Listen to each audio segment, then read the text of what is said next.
Bonjour.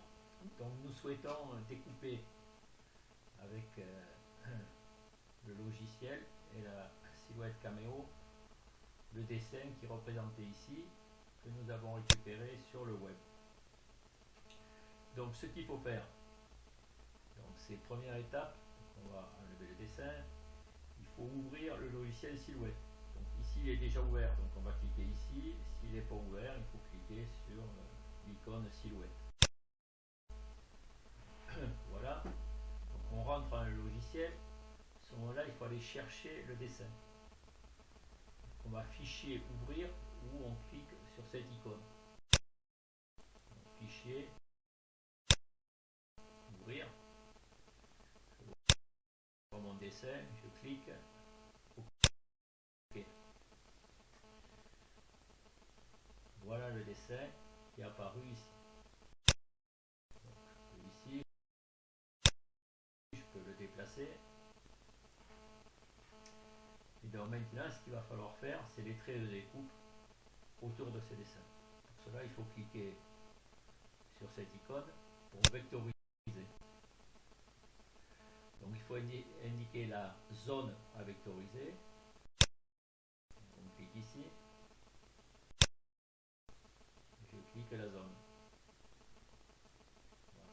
Alors, ce que je vois, faire un zoom. Donc on peut se déplacer.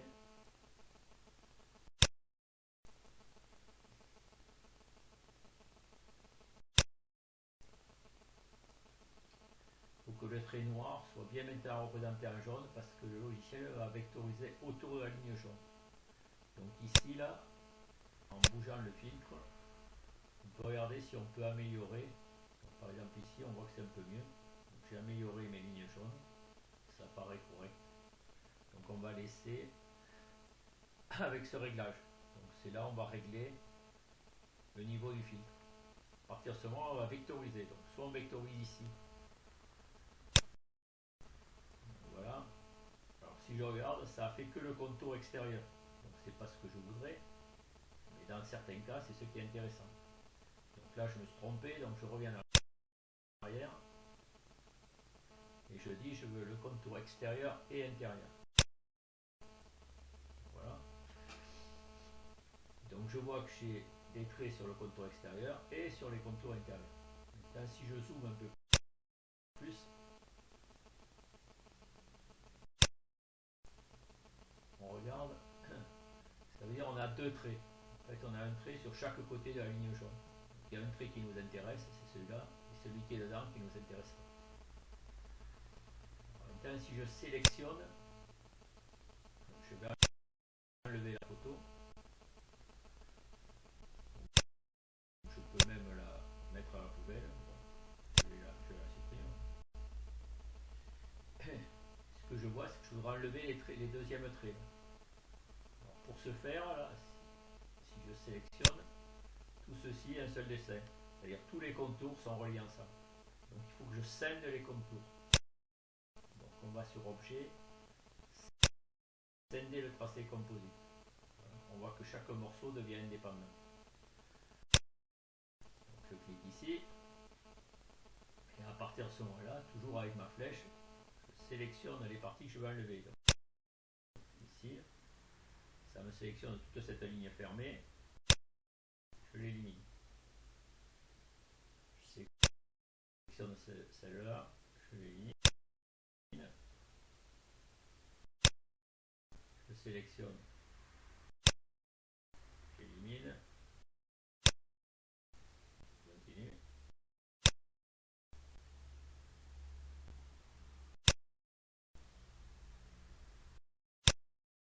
J'élimine. Voilà. C'est bon, à part qu'il y a ceci là qui est en trop. Donc je vais essayer de l'éliminer. Je peux l'éliminer de deux façons, soit par la gomme. Voilà. Soit je fais une sélection.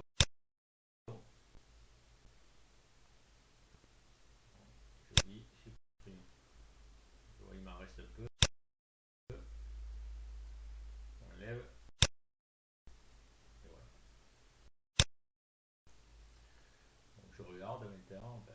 dessin est bon,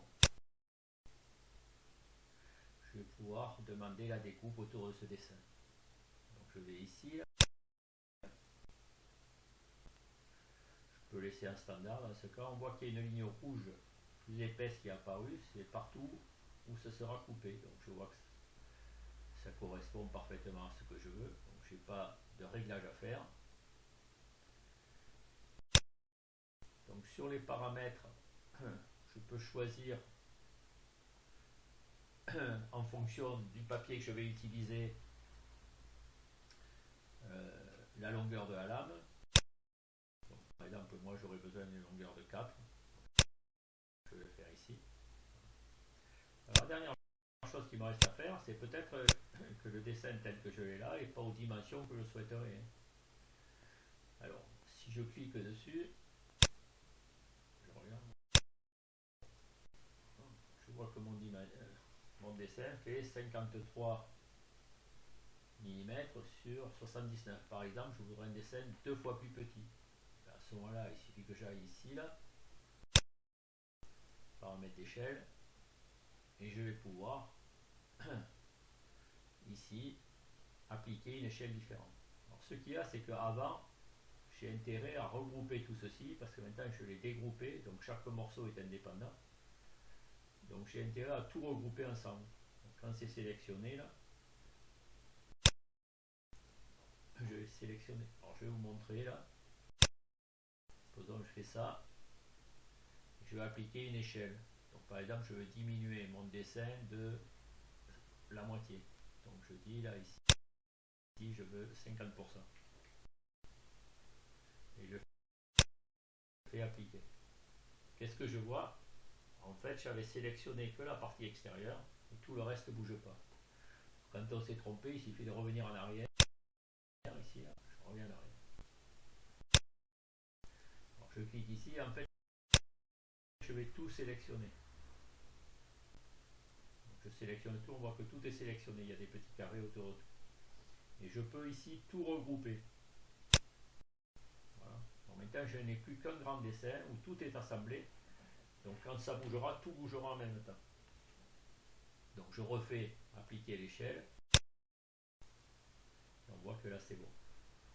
Donc, je reviens en arrière, puisque moi, j'en ai pas besoin. La deuxième possibilité, c'est que je pourrais le faire ici. Donc je dis par exemple, j'ai une longueur de 56, je voudrais 25. Et 25, je fais appliquer. Alors je vois que ça ne marche pas non plus, puisque en fait j'ai diminué cette longueur, mais je n'ai pas diminué celle-là. Donc je me suis trompé, je reviens en arrière. Alors évidemment, on peut donner les deux valeurs, mais ce n'est pas la bonne solution. Ce qu'il faut dire, c'est que je verrouille l'aspect. Je donne maintenant 25. Et l'autre valeur va bouger automatiquement pour que l'aspect reste le même. Je fais appliquer et là je vois que tout se passe bien. Donc je reviens au départ, puisque moi dans mon cas j'ai pas besoin de changer l'échelle. Alors dernière chose qui est intéressante, c'est que je peux aller sur la feuille. Voilà. On va diminuer.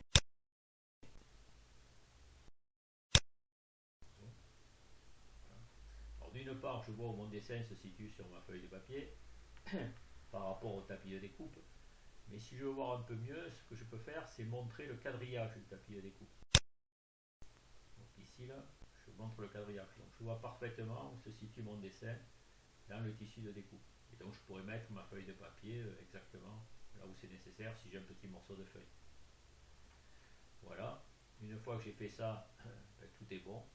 Il suffit que j'aille ici pour envoyer vers silhouette.